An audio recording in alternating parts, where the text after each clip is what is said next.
హైడ్రా ఆక్రమణలకు అడ్డుకట్ట, కబ్జాలకు కథం, ప్రభుత్వాస్తుల రక్షణే లక్ష్యమంటూ రెండేళ్లుగా హడలెత్తించింది. ఇప్పుడు అటు పొలిటికల్ సెంటర్, ఇటు లీగల్ బ్యాటిల్ మధ్య నిలిచింది.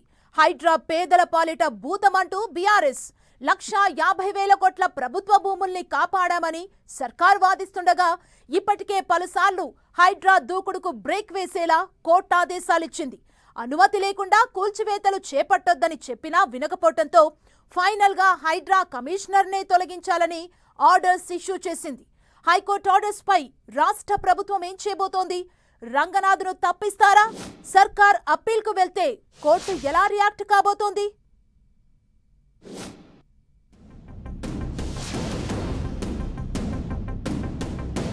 రంగనాథ్ను తప్పిస్తారా?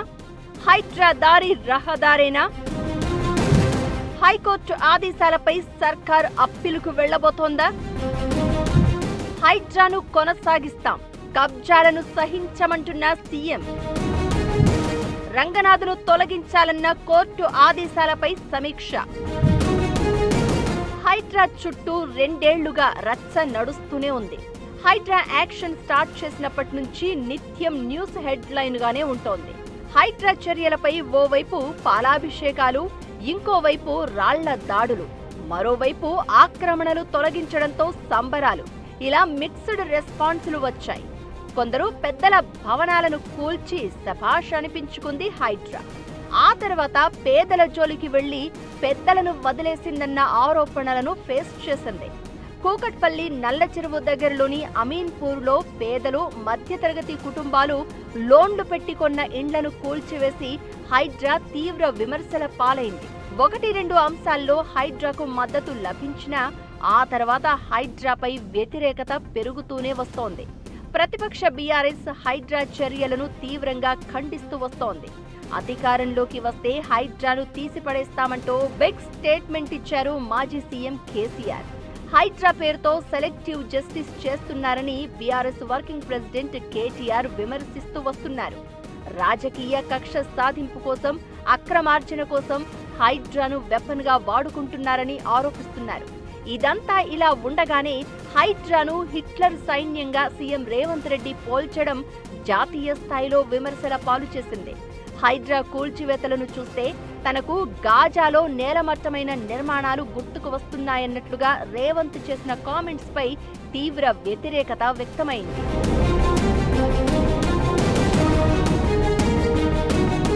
అయితే ఎన్ని విమర్శలు వచ్చినా హైడ్రా దూకుడు కొనసాగించింది.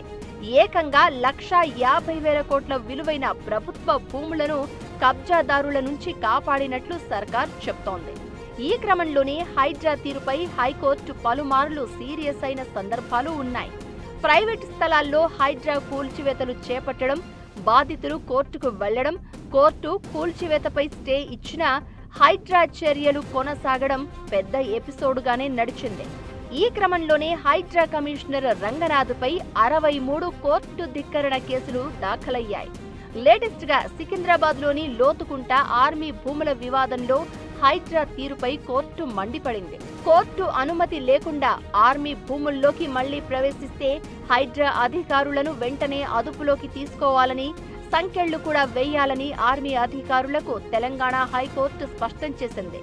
ఇక లేటెస్ట్ గా అయితే రంగనాథ్ను హైడ్రా కమిషనర్ పదవి నుంచి తప్పించాలని ఆదేశించాలని కోర్టు సంచలన ఆదేశాలు ఇచ్చింది. కేసు విచారణ సందర్భంగానే హైకోర్టుకు హైడ్రా కమిషనర్ రంగనాథ్ క్షమాపణలు తెలిపారు. కోర్టులు న్యాయ వ్యవస్థపై తనకు ఎంతో నమ్మకం ఉందని అఫిడవిట్లో స్పష్టం చేశారు. అలాగే లోతుకుంటలోని ఆర్మీ భూమిలోకి హైడ్రా బృందం వెళ్లలేదని కోర్టుకు వివరించారు. హైకోర్టు ఆదేశాలను తెలంగాణ అడ్వకేట్ జనరల్ సీఎం దృష్టికి తీసుకెళ్లగా పూర్తి స్థాయి ఆర్డర్ కాపీ వచ్చాక ఎలాంటి స్టెప్ తీసుకోవాలనే దానిపై డిసైడ్ కానుంది రాష్ట్ర ప్రభుత్వం.